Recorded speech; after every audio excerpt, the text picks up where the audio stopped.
नमस्कार, आप देख रहे हैं आपका अपना चैनल भिवानी हलचल खबरों के संग में मैं हूं मनोज कुमार। आइए सबसे पहले डालते हैं एक नजर आज की हेडलाइंस पर।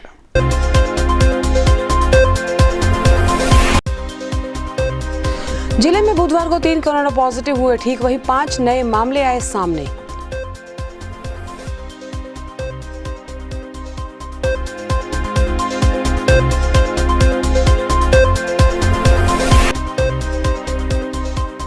टिड्डी दल ने दोबारा किया हमला, सिवानी, तोशाम और मकड़ाना एरिया में दिखाई दिया टिड्डी दल।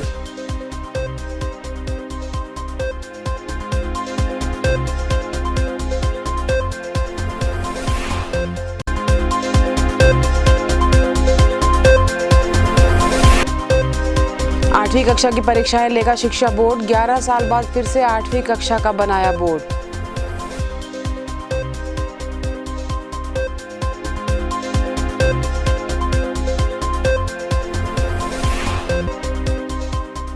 भाई की कलाई नहीं रहेगी खाली, डाक विभाग छुट्टियों में चलाएगा विशेष अभियान। शनिवार और रविवार को भी पोस्ट कर पाएंगी बहनें अपनी राखी।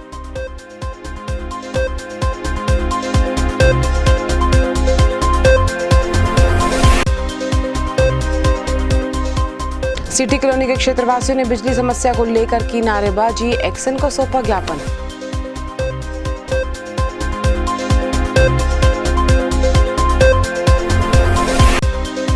थाना सदर पुलिस ने 8 साल पुराने ब्लाइंड मर्डर मामले में 2 आरोपियों को किया गिरफ्तार। इससे पहले भी एक आरोपी को ले चुके हैं हिरासत में।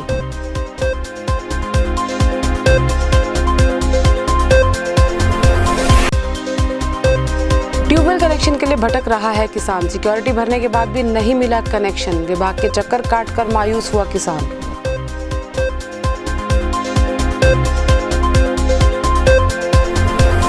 और अब खबरें विस्तार से। बुधवार को नगर में जहां 3 कोरोना पॉजिटिव केसेस ठीक हुए, वहीं 5 नए मामले भी आए हैं, जिनमें से 3 शहर से और 2 नए मामले गांव से आए हैं। कुल 772 कोरोना पॉजिटिव केसेस में से 724 ठीक हो चुके हैं। वह अब 43 एक्टिव केसेस हैं। वहीं बुधवार को स्वास्थ्य विभाग की टीम ने जिले भर से 400 सैंपल्स लेकर जांच के लिए भेजे। भाई बहन के पावन पर्व रक्षाबंधन के त्योहार को विशेष महत्व देते हुए डाक विभाग ने समय पर राखियां पहुंचाने के लिए विशेष अभियान चलाया है। इस बार कोरोना काल के चलते जहां बहनें कोविड-19 के नियमों का पालन करते हुए आवागमन पर रोक लगाकर डाक से राखियां भेज रही हैं, वहीं डाक विभाग ने भी राखी के दिन दोपहर से पहले तक सभी राखियां पहुंचाने का निर्णय लिया है। रक्षाबंधन का त्योहार बहन भाई के प्यार का त्योहार है। इस त्योहार में इस बार कोरोना के चलते बहनें अपने भाई के पास राखी बांधने नहीं जा पा रही हैं। इसके लिए बहनें इस बार डाक विभाग के माध्यम से राखियां भेज रही हैं। डाक विभाग ने बहन भाई के इस प्यार के त्योहार को देखते हुए रविवार व शनिवार के दिन भी बाकी सभी छुट्टियों के दिनों में विशेष सुविधा दी है। डाक विभाग इस बार रक्षाबंधन के त्योहार पर अतिरिक्त कार्य करेगा। इसके लिए डाक विभाग ने 31 जुलाई, 1 और 2 अगस्त की छुट्टी के दिन में विशेष कर्मचारियों की ड्यूटी लगाई है। छुट्टी के दिन हालांकि डाक विभाग राखियों की ही बुकिंग करेगा और राखियां वितरित करेगा। इसके लिए डाक विभाग ने अपनी कमर कस ली है। डाक विभाग अधीक्षक हरीश का कहना है कि रक्षाबंधन को देखते हुए निर्णय लिया गया है कि इस बार डाक कर्मी छुट्टी नहीं मनाएंगे, बल्कि जिम्मेदारियों को समझते हुए राखियां वितरित करेंगे। अधीक्षक ने यह भी बताया कि डाक विभाग 10 रुपए की राखी भेजने के लिफाफे भी बेचेगा। ये लिफाफे लीक प्रूफ हैं और डाक विभाग इसके लिए थोड़ा सा अतिरिक्त चार्ज लेगा। वहीं बहनें भी डाक विभाग के इस फैसले का स्वागत कर रही हैं। राखी का त्यौहार इस साल 3 अगस्त को मनाया जाएगा। हालांकि राखी के त्यौहार पर कोरोना वायरस का असर काफ़ी मिल रहा है। इस बार घर से दूर रहने वाले भाइयों को राखी पहुंचाने के लिए बहनें डाकघर के माध्यम से राखी पहुंचा रही हैं। बहनों की इस उमंग को देखते हुए राखी त्यौहार के उपलक्ष्य में भारतीय डाक विभाग में भिवानी मंडल द्वारा भाई बहनों के लिए विशेष तौर पर राखी के लिए विशेष लिफाफे लेकर आया है। इन लिफाफों की विशेषता है कि ये अंदर से भीगने के बाद भी इसके अंदर से राखी सुरक्षित रहती है। उन लिफाफों का मूल्य केवल 10 रुपये रखा गया है, पर इन पर अतिरिक्त डाक शुल्क देय होगा। निर्धारित दरों पर स्पीड पोस्ट व रजिस्ट्री द्वारा भिजवाई जा सकती हैं। राखी मेल के लिए प्रधान डाकघर में पोस्ट करने के लिए अलग लेटर बॉक्स की व्यवस्था की गई है तथा इनको अलग से भिजवाने की भी व्यवस्था की गई है। राखी लिफाफे भिवानी मुख्य डाकघर, चरखी दादरी, लोहारू, शिवानी, तोशाम डाकघर में विशेष तौर से उपलब्ध हैं। और राखी से पहले जिनकी डाक विभाग द्वारा जो 1 और 2 तारीख को छुट्टी पड़ रही है तो उनसे पहले वितरित करवाने के लिए विशेष व्यवस्था की गई है, छुट्टी वाले दिन भी। तो बिल्कुल भाइयों को बिना राखी के, बहनों की राखी से वंचित नहीं रहने देगा डाक विभाग। तो बड़ा नोट करें। हाँ बिल्कुल, डाक विभाग हर क्षेत्र में जहाँ भी उसकी आवश्यकता है, जहाँ भी सेवाएं दे सकता है, वहाँ अग्रिम पंक्ति में खड़ा है और सेवाएं देने के लिए तैयार है। कोविड-19 के बढ़ते संक्रमण को देखते हुए सरकार की जैसा कि हिदायतें हैं कि हम अपने घरों में ही रहें, तो सरकार की हिदायतें मानते हुए हम ये कोशिश करेंगे कि इधर उधर ना जाएं। तो इस संक्रमण को बढ़ने से रोकने के मद्देनजर जो डाक विभाग ने फैसला लिया है कि राखियां सभी छुट्टियों को कैंसिल करते हुए डाक विभाग सभी बहनों की राखियां उनके भाई तक समय से पहुंचाएगा। तो ये एक बहुत खुशी की बात है कि इस काल के दौरान भी क्या होगा, हमारी जो राखियां हमारे भाइयों तक पहुंचेंगी और हमारा जो त्यौहार है, चलो पहले की तरह नहीं, लेकिन फिर भी हम लोग हंसी खुशी मना पाएंगे। डाक विभाग का जो फैसला है वो बिल्कुल सही फैसला है। कोविड-19 में हम लोग अपने घरों में बैठे हैं, जिस वजह से ये त्यौहार मनाने में दिक्कतें थी, और डाक विभाग के इस फैसले की वजह से हमारा ये त्यौहार मन सकता है। हमारे भाइयों की कलाइयों तक राखी समय से पहुंच सकती है। 11 वर्ष के बाद हरियाणा विद्यालय शिक्षा बोर्ड ने एक बार फिर से 8वीं कक्षा की परीक्षा के संचालन का निर्णय लिया है। गौरतलब है कि राइट टू एजुकेशन के चलते शिक्षा बोर्ड ने 8वीं कक्षा की परीक्षा लेना बंद कर दिया था, लेकिन लगातार 3 साल के पत्राचार के बाद सरकार व शिक्षा विभाग ने आखिर परमिशन दे ही दी। हरियाणा प्रदेश में बेहतर शैक्षणिक माहौल तैयार करने के उद्देश्य से शिक्षा विभाग हरियाणा ने 8वीं कक्षा की परीक्षाएं हरियाणा विद्यालय शिक्षा बोर्ड के माध्यम से संचालित करने का निर्णय लिया है।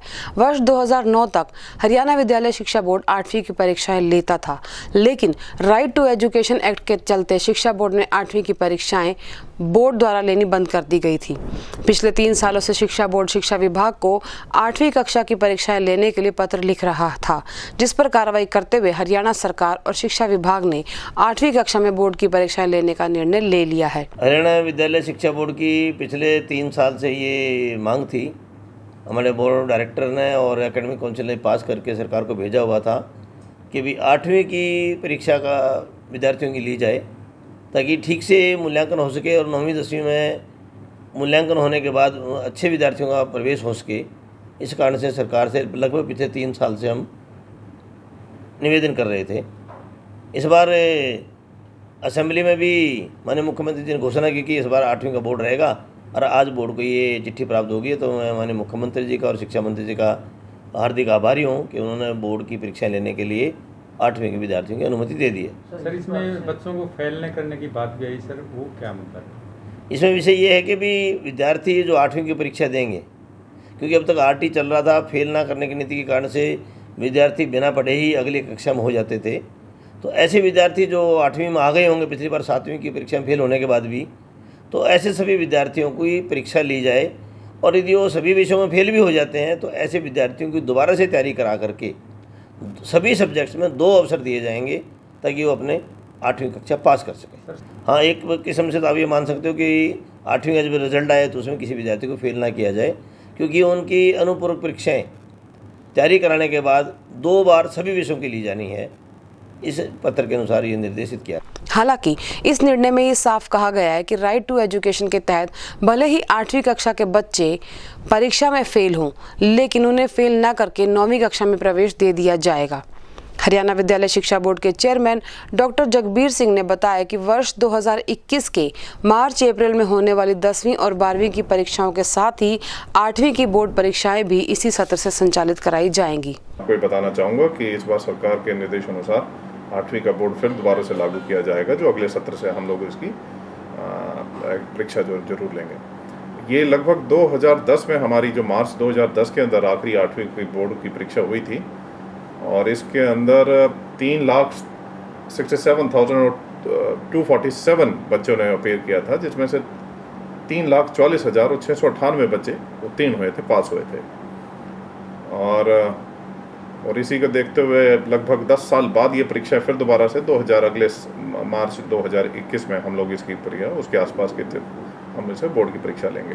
बंद करने का क्योंकि सरकार की एक पॉलिसी आई थी, नो डिटेंशन पॉलिसी, उस पॉलिसी के अनुसार किसी भी बच्चे को डिटेन नहीं किया जाएगा और राइट ऑफ एजुकेशन के अंतर्गत इसके अंदर था कि सभी बच्चों को संपूर्णतः का निःशुल्क शिक्षा का अधिकार प्राप्त है और उसी को देखते हुए जिसको जिसे डिसकंटिन्यू किया था और लेकिन उस कहीं ना कहीं सरकार बदलाव जरूर आया है और उस बार इस दोबारा 8वीं बोर्ड का शुरू करने का इसके दूरगामी नतीजे होंगे, मैं आपको बताऊं।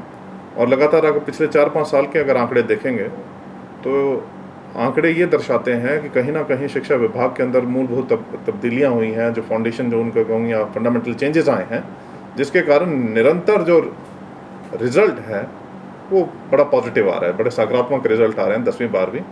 और मुझे पूर्ण यकीन है कि अगर 8वीं का बोर्ड बेस होगा तो उससे जो 10वीं का जो परीक्षाएं हैं उसमें बहुत चेंजेस आएंगे और बहुत अच्छा रिजल्ट आएंगे। टिड्डी दल ने भिवानी और दादरी जिले में एक बार फिर से आक्रमण कर फसलों को नुकसान पहुंचाया। हालांकि शाम 6 बजे के आसपास हुए इस हमले के बाद किसानों ने अपने खेतों में पहुंचकर टिड्डी दल को भगाने की कोशिश की। कहीं दवा के छिड़काव तो कहीं तेज आवाज से इस समस्या से छुटकारा पाने की कोशिश की गई। आपको बता दें कि कल शाम को लगभग 6 बजे टिड्डी दल का हमला शुरू हुआ था, जिसके बाद टिड्डी दल दूसरे गांव की तरफ निकल गया और रात को कहीं भी नुकसान होने की सूचना भी नहीं मिली। परंतु सुबह होते ही एक बार फिर से टिड्डी दल सक्रिय हुआ और दोबारा से गांव मकड़ाना में भारी संख्या में पहुंचा। गांव मकड़ाना के किसानों ने बताया कि कल शाम टिड्डी दल का हमला हुआ था, जिसके बाद किसान अपने खेतों में पहुंचे थे और टिड्डी दल को भगाने की कोशिश शुरू की थी।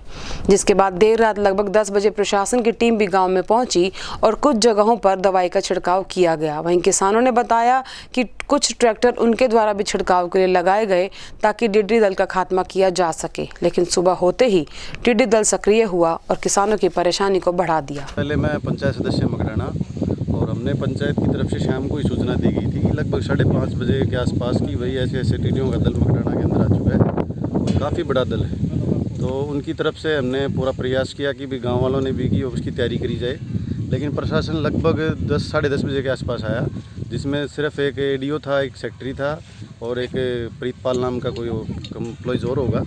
और फिर 10:30 बजे एक फायर ब्रिगेड आई, उसमें कोई दिमक की दवाई थी बस, और उसकी 10-20 पेड़ों के ऊपर स्प्रे करके वो चले गए, जबकि बहुत बड़ा दल था।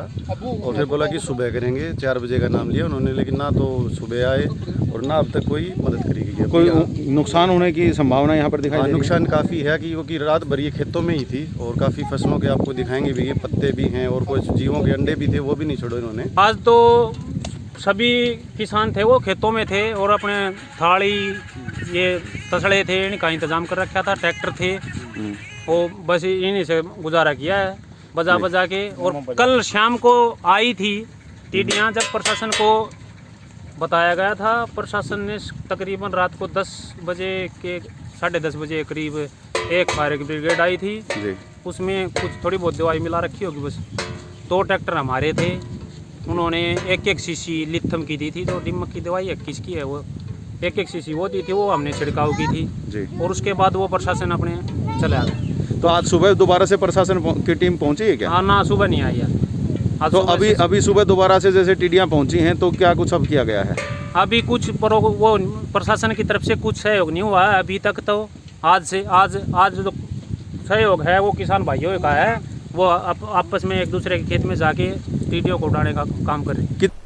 गर्मी के इस उमस भरे मौसम में स्थानीय सिटी स्टेशन कॉलोनी के क्षेत्रवासियों के लिए बिजली से संबंधित समस्याएं परेशानी का सबब बनी हुई हैं। यहाँ के क्षेत्रवासियों का कहना है कि करीबन 1 वर्ष से बिजली की तारें जली हुई हैं और बिजली कभी कभार ही आती है। ऐसे में बच्चों की पढ़ाई से लेकर घरेलू कार्य बुरी तरह से प्रभावित हैं। समस्या के समाधान के लिए उन्होंने गुहार लगाई है। सिटी स्टेशन कॉलोनी के क्षेत्रवासियों ने बिजली समस्या को लेकर बिजली विभाग ऑफिस के सामने जमकर नारेबाजी की और एक्शन को ज्ञापन सौंपा। क्षेत्रवासियों ने बताया कि पिछले 1 वर्ष से बिजली की तारें जली हुई हैं और बिजली कभी आती है और कभी नहीं। पूरे दिन में बिजली केवल 3 से 4 घंटे ही मिल पाती है। क्षेत्रवासियों का कहना था कि इस उमस भरी गर्मी में बिजली के बिना रहना मुश्किल हो जाता है, साथ ही बच्चों की पढ़ाई और घरेलू कार्यों की पूर्ति के लिए भी बड़ी परेशानी होती है। उन्होंने बताया कि समस्या को लेकर वे कई बार विभाग के अधिकारियों के चक्कर काट चुके हैं। सिटी स्टेशन पर रहने से हमारे बिजली की समस्या से 1 साल हो गया, हम तो पावा सा ना हमने चांदना में, न हमारे बच्चे न पढ़ाई न मुश्किल है, हम बड़े परेशान हो रही सा। बिजली चली जाए हमनू नहीं बाट देखते हमारी आ जाएगी धुआं कर करके मच्छरा तो बैठे रहा सा पंखा तो हवा करी जावा सा पड़े रहा सा है इस सेक्शन तो बात करना है हमारी डोरी चेंज करो। बिजली की समस्या जो कि तो बनी हुई है, हम पहले भी मिले थे, आज से 2 दिन पहले भी मिल के आए हैं एक्शन साहब से, लेकिन हमारा समस्या समाधान नहीं हुआ। हमारा जो ट्रांसफार्मर है वो जल गया है और ना ही वहाँ पे बिजली अच्छी तरीके से पहुँच रही है और केबल है वो केबल खराब हो चुकी है। परेशानियाँ ये आ रही हैं कि बच्चे हैं जो पढ़ाई कर रहे हैं, जैसे आज तो चलो ऑनलाइन जो पढ़ाई हो रही है वो भी नहीं हो पा रही है, बच्चे पढ़ रहे हैं वो बच्चे नहीं पढ़ पा रहे, मक्खी मच्छर की वजह से बीमारियाँ फैल रही हैं। और जो बच्चे हैं छोटे बच्चे वो गर्मियाँ मर रहे हैं, बूढ़े बुजुर्ग हैं वो गर्मियाँ मर रहे हैं, बुरा हाल हो चुका है। और जितने भी हमारे जो निवासी हैं वहाँ के, उनका सभी का ही ये कहना है कि यहाँ की जो केबल है वो बदलवाई जाए। और हम पहले भी बहुत बार मिल चुके हैं लेकिन इसका समाधान अभी तक नहीं हुआ है। तो क्या आश्वासन मिलता आपको? आश्वासन 2 दिन पहले भी हमें आश्वासन दिया था कि आपकी बदल दी जाएगी, जे हिसाब से बात की थी, लेकिन हमारा वहाँ अभी तक ना तो केबल बदली गई है और ना ही ट्रांसफार्मर को बदला गया है। हालांकि बात कही गई थी कि लोड के अनुसार उसको बदल दिया जाए, लेकिन नहीं, ट्रांसफार्मर लोड के अनुसार छोटा टिका हुआ है तो उसको बढ़ा कर दिया जाए और जो केबल है केबल को बदल दिया जाए। जब इस बारे में सिटी एक्शन से बात की गई तो उन्होंने बताया कि ये समस्या उनके संज्ञान में आई है और 15 दिनों में उनकी समस्या का समाधान कर दिया जाएगा। तो समस्या मेजर थी और ट्रांसफार्मर की ओवरलोड उनकी थी और ये समस्या परसों ही मेरे संज्ञान में आई थी, तो उसके तुरंत बाद जो ट्रांसफार्मर था उसकी रिपेयर करवा के और समस्या का समाधान कर दिया गया था।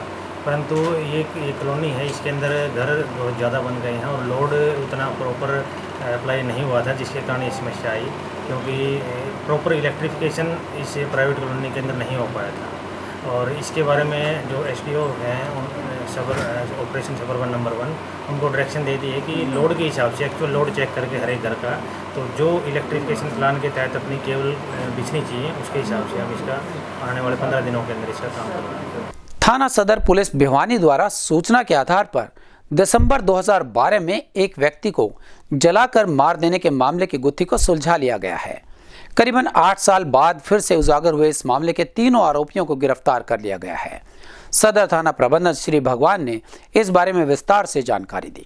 2012 में हुए मर्डर मामले में आज पुलिस ने 2 आरोपियों को और हिरासत में लिया है। इससे पहले भी इस मामले में पुलिस एक आरोपी को काबू कर चुकी। आपको बता दें कि ये मामला है 2 दिसंबर 2012 का, जब गजराज नामक एक व्यक्ति को गांव ढाणा लाडनपुर के पास रेलवे लाइन के समीप पेट्रोल डालकर जलाकर मारा गया था। और इस मामले को 2019 तक छानबीन करने के बाद कोई सुराग न मिलने पर अनट्रेस घोषित कर दिया गया था, लेकिन अपने ही संबंधियों पर शक की बिना पर मृतक की पत्नी ने जून 2020 में मामला उठाया और पुलिस की कार्रवाई के बाद आखिर आरोपी पकड़ में आने लगे हैं। 2012 में डाबर कॉलोनी में एक गजरान नाम के व्यक्ति की मृत्यु की गई थी। उसके बाद उसको ढाणा लाडनपुर के पास रेलवे लाइन के नज़दीक झाड़ियों में तेल डालकर जला दिया गया था, जिस संबंध में 2012 में एक ब्लाइंड मर्डर का मुकदमा थाना में दर्ज हुआ था। उसके बाद 6 तारीख को पुलिस अधीक्षक भिवानी को एक दरखास्त प्राप्त हुई कि जो 2 दिसंबर को ढाणा लाडनपुर के पास व्यक्ति को जलाया गया था वो गजराज नाम के व्यक्ति है और डहीना गांव का रहने वाला है। उसके बाद में ये तफ्तीश मेरे को सौंपी गई थी, जिसको हम 8 साल बैक पीछे जाकर के इसकी तफ्तीश शुरू की और 14 तारीख को जो इस ब्लाइंड मर्डर का मुख्य आरोपी था कुलदीप, जो कलाड़ी गांव का रहने वाला था, उसको गिरफ्तार किया गया था। उसी के आधार पर आज उसके बेटे योगेश और उसके भतीजे सूरजमल को गिरफ्तार किया गया है।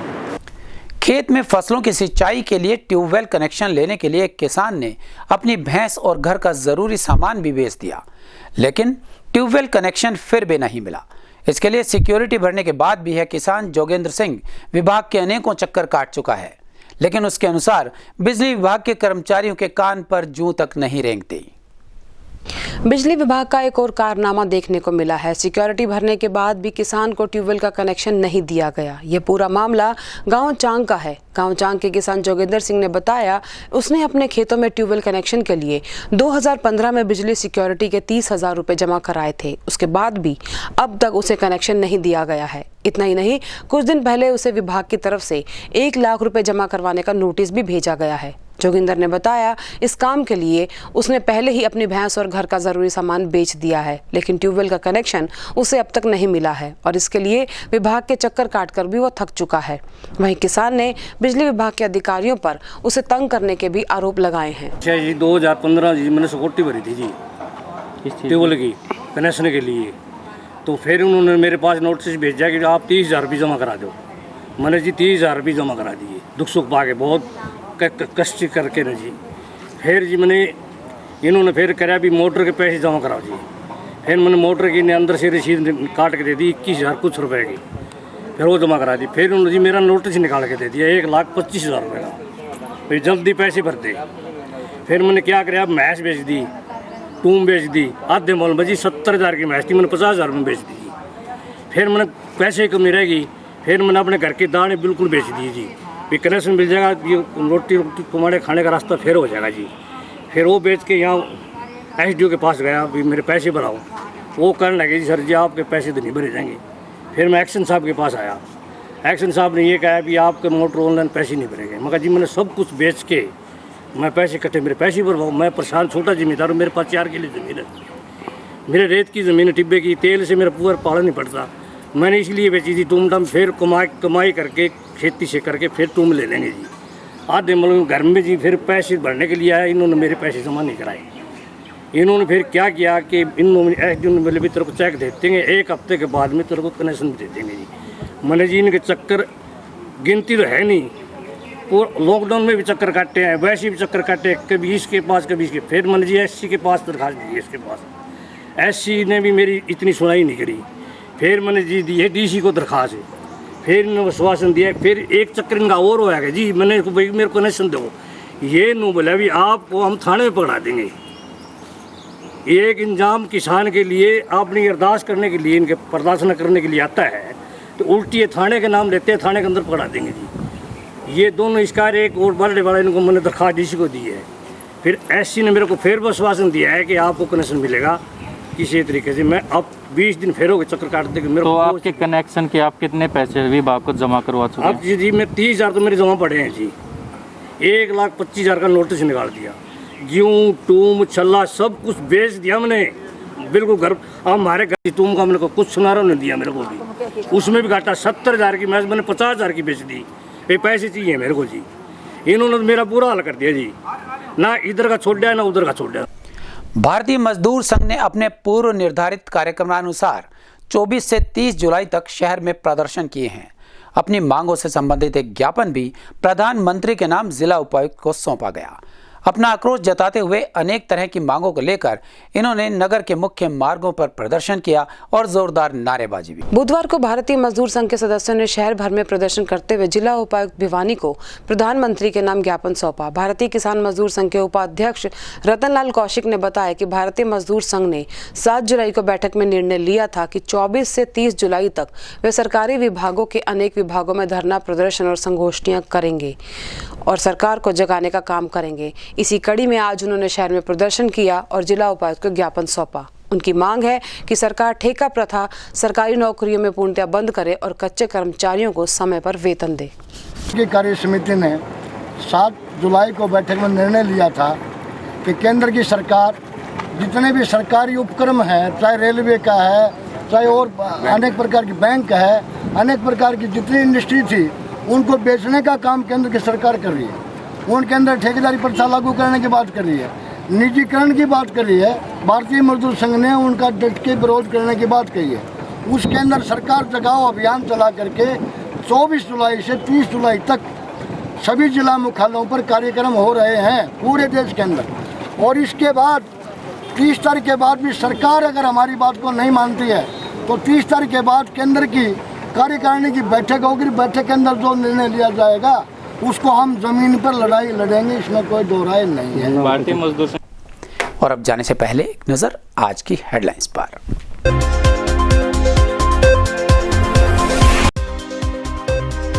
जिले में बुधवार को 3 कोरोना पॉजिटिव हुए ठीक, वहीं 5 नए मामले आए सामने।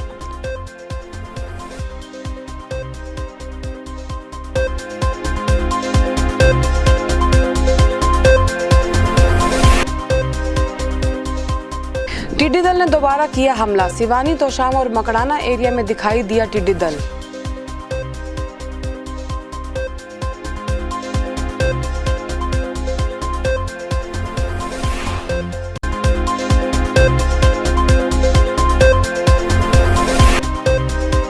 8वीं कक्षा की परीक्षाएं लेगा शिक्षा बोर्ड। 11 साल बाद फिर से 8वीं कक्षा का बनाया बोर्ड।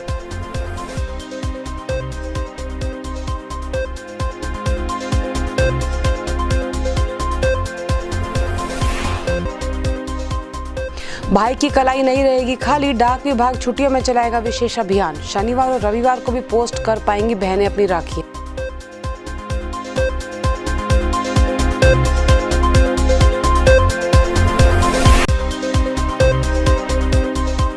सिटी कॉलोनी के क्षेत्रवासियों ने बिजली समस्या को लेकर की नारेबाजी, एक्सन को सौंपा ज्ञापन।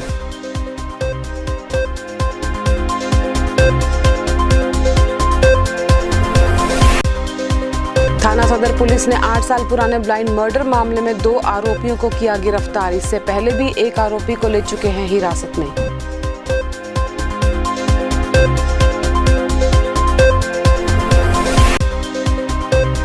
ट्यूबवेल कनेक्शन के लिए भटक रहा है किसान। सिक्योरिटी भरने के बाद भी नहीं मिला कनेक्शन। विभाग के चक्कर काटकर मायूस हुआ किसान।